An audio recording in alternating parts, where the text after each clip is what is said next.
Kyle wanted to keep racing and stay active. That way he could race against Brexton. To have that moment of symbolization for Kyle and just see Brexton standing there, there's a moment of, wow, he's gone. And we're not going to get him back. For nearly 2 decades, Kurt Busch raced against his younger brother without ever imagining he would one day have to speak about him in the past tense.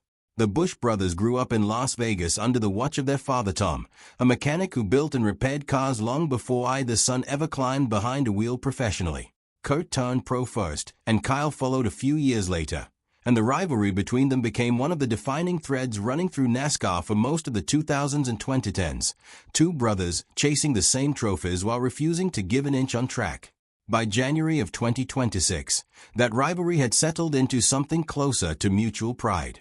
Kurt was formally inducted into NASCAR's Hall of Fame that month, and in a detail that now carries far more weight than anyone at the time could have guessed, Kyle stood on stage as his personal presenter, telling the crowd how meaningful it had been to watch his brother believe in himself long before the results ever caught up. Kurt would later describe it as one of the proudest nights of his life. Together the brothers hold the record for the most combined Cup Series wins of any sibling pair in the sport's history, a fact that made what happened 4 months later almost impossible for anyone close to the family to accept. Kurt had already stepped away from full-time competition back in 2023, closing out a driving career that spanned more than 2 decades and shifting into a mentorship and ambassador role instead. That move followed years of managing the lingering effects of a serious crash in 2015, and rather than leaving the sport altogether, Kurt found a new place in it as a team owner and elder statesman, while Kyle kept racing full-time for Richard Childress Racing. Kurt's own numbers speak for themselves. 34 Cup Series victories across more than 750 starts, a win at the 2017 Daytona 500 that capped one of the most improbable comebacks the sport has seen, and a rare sweep of the All-Star race and the Coca-Cola 600 in the same season back in 2010. Those accomplishments landed him among NASCAR's 75 greatest drivers and earned him a permanent place in the Hall of Fame, a legacy Kyle had spent his career trying to match and eventually surpass. That meant Kurt was watching his brother's final season mostly from the outside, the same way millions of fans were, trading a helmet for a headset and showing up now as a mentor rather than a competitor. He still offered advice when Kyle asked for it and still carried the Busch name into this new chapter, but for the most part he was a spectator now, right up until everything changed within the space of a single week. To understand why Kurt's later comments have hit so many people so hard, it helps to walk through exactly what happened to Kyle in the days before May 21, 2026. Kyle had been dealing with what looked like an ordinary sinus infection while racing at Watkins Glen on May 10, mild enough that he simply asked his team for a doctor to give him a shot after the race before moving on with his schedule. Nobody around him realized the infection was already beginning a slow, dangerous progression that would not fully surface for another 11 days. Kyle kept working through it.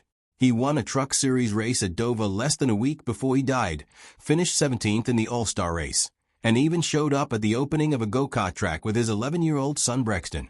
From the outside, he looked like a busy driver managing a minor illness while preparing for the Coca-Cola 600 at Charlotte Motor Speedway, one of the sport's marquee Memorial Day weekend events. Then, on Wednesday, May 20th, while testing in a racing simulator in Concord, North Carolina, Kyle became unresponsive. According to an emergency call later obtained by reporters, he had been experiencing shortness of breath, overheating, and coughing up blood the day before his death, and was found on a bathroom floor still conscious when responders arrived. He was taken to a hospital in Charlotte, and his family publicly confirmed only that he had been hospitalized with a severe illness and would miss the upcoming race. Less than a day later, on Thursday, May 21, 2026, Kyle Busch died at the age of 41. 2 days afterward, the Busch family released a statement explaining that a medical evaluation had found severe pneumonia had progressed into sepsis, causing rapid and overwhelming complications. A death certificate later obtained by reporters filled in more of the picture, showing Kyle had likely been experiencing symptoms of bacterial pneumonia for days or even weeks before sepsis finally took hold. Sepsis occurs when the body's immune response to an infection turns against its own tissue and organs rather than simply fighting off the invader, and in Kyle's case the cascade led to disseminated intravascular coagulation, a rare and serious blood clotting disorder, which in turn triggered hemorrhagic shock. Some doctors who reviewed the case afterward suggested that the physical strain of simulator testing, which mimics the forces drivers experience on an actual track, may have added stress to lungs that were already dangerously inflamed. What struck many physicians who spoke publicly about the case was simply how fast it all moved once it turned serious, with the sepsis stage alone lasting only about a day before hemorrhagic shock and organ failure proved fatal. For a family that had spent decades around a sport built on visible, physical danger, the idea that something as ordinary sounding as a sinus infection could take Kyle's life within 11 days was almost impossible to reconcile. That disbelief is exactly what would eventually come through in Kurt's own words. Kurt did not speak publicly right away. It took more than 2 weeks after his brother's death before he posted anything, finally sharing a statement on Instagram on June 8th, alongside a collage of old family photographs. He thanked fans for the outpouring of support and looked back on the days he and Kyle raced anything they could get their hands on, from big wheels as kids all the way up to competing on NASCAR's biggest stages as adults, writing that they had always been more than just fierce competitors. He described how they pushed, challenged, and learned from each other over the years, and said that no trophy or championship could ever measure the impact his brother had on his life. Kurt closed the post by saying his heart was broken, but that he knew his brother's spirit would always ride with him, signing off with a simple goodbye to his little brother. Kurt's grief resurfaced in a more visible way roughly 3 months later, in a preview clip from a NASCAR docuseries released in mid-August 2026. In that clip, he grew visibly emotional, describing how fatherhood had reshaped Kyle's priorities in his final years, explaining that as Brexton got older and began racing himself, Kyle wanted to stay active specifically so he could one day compete against his own son, much the same way their father Tom had once pushed both Busch brothers into the sport. Kurt also described watching Brexton stand beside his mother Samantha during the memorial ceremony held in Kyle's honor, and admitted through tears that the moment forced him to fully accept that his brother was gone for good. Kyle's widow Samantha had broken her own silence a few days before Kurt did, posting on Instagram that the outpouring of prayers, messages, and support had carried the family through the most heartbreaking stretch of their lives, and thanking everyone who had shown up for their children Brexton and Lennox.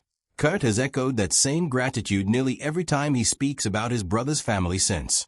Kurt was far from the only person close to Kyle processing that same disbelief that spring. Dale Earnhardt Jr., who spent years as one of Kyle's fiercest on-track rivals, before the two became genuine friends through short track and late model racing, revealed on his own podcast that he had exchanged text messages with Kyle the day before he passed away. The two had been finalizing plans for Kyle to drive one of Earnhardt's late model cars in an upcoming Cars Tour event, with Kyle specifically asking to run the number that once belonged to Earnhardt himself. Their final exchange ended on a light-hearted note that Earnhardt later said became almost unbearable to think about once he learned what happened only a day afterward. Richard Childress, the team owner who guided Kyle through the final stretch of his Cup Series career, gave his own emotional reflection weeks later during a press conference that had originally been scheduled to announce Kyle's contract extension for 2027. Instead, Childress found himself remembering a driver he had once been warned would be difficult to manage.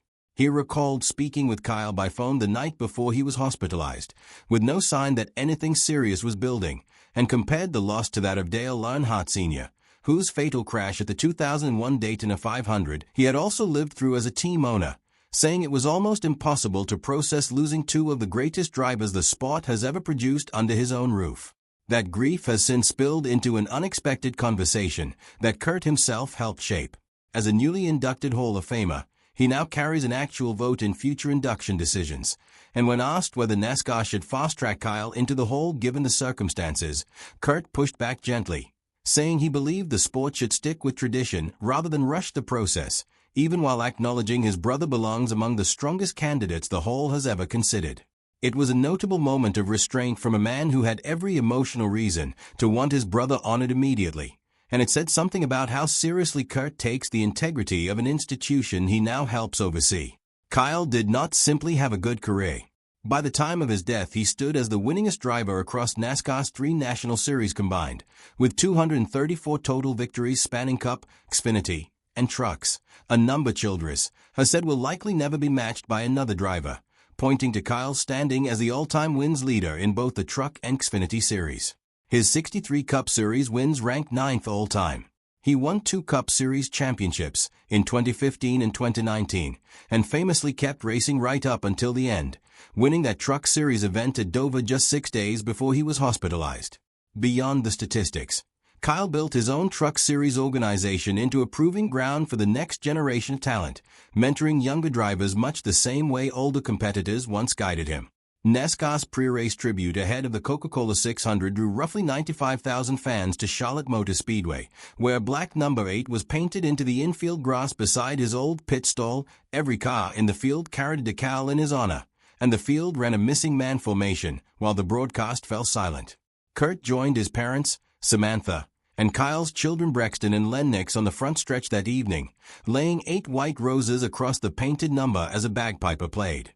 Daniel Suarez, a driver Kyle had personally mentored, went on to win that race and dedicated the victory to the Busch family through tears in victory lane. Childress later confirmed that Kyle's number will not be permanently retired, but instead set aside for Brexton whenever he is ready to race at NASCAR's highest level, giving Kurt's nephew a direct path to carrying his father's legacy forward. For now, that legacy rests largely with Kurt, who has taken on the role of both grieving brother and public steward of a career that reshaped what winning across NASCAR's National Series actually looks like.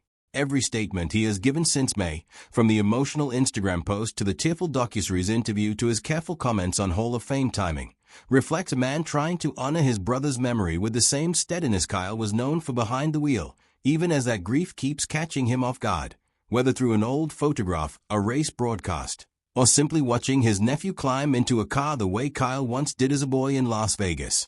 Like, subscribe, and follow for more.